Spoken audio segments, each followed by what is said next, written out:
શું તમારે પણ આવું થાય છે? તમે કોઈ વસ્તુની વાત કરતા હોવ અને પછી તમે ફોન હાથમાં લો અને તમે સોશિયલ મીડિયા, યુટ્યુબ અથવા તો ગૂગલ ઓપન કરો છો, ત્યારે સેમ એ જ વસ્તુની એડ તમને વારંવાર શો થાય છે. Welcome to day 6. Digital marketing તમારા બિઝનેસ માટે શા માટે જરૂરી છે? આવું એટલા માટે પોસિબલ છે કે તમને જે પણ કંપનીની એડ દેખાય છે એ ડિજિટલ માર્કેટિંગ કરાવે છે.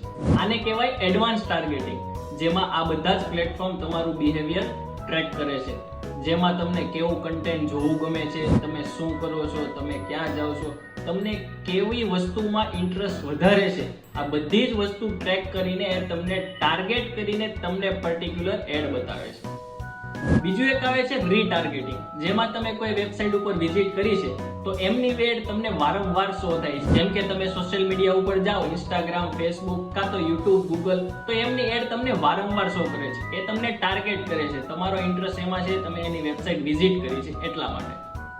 અને ઘણીવાર તમારી સાથે એવું પણ બનતું હશે, તમે ઇન્સ્ટાગ્રામ પર કોઈ પોસ્ટ લાઈક કરો છો, સેવ કરો છો અથવા તો વિડીયો લાઈક કે શેર કરો છો, તો એ જ ટાઈપના તમને વિડીયો અને પોસ્ટ એ વારંવાર શો થાય છે. આવી રીતે રીટાર્ગેટિંગ કરીને તમારા કસ્ટમરને ઓફર આપીને તમારી પ્રોડક્ટ અથવા તો સર્વિસ લેવા માટે કન્વિન્સ કરી શકો છો.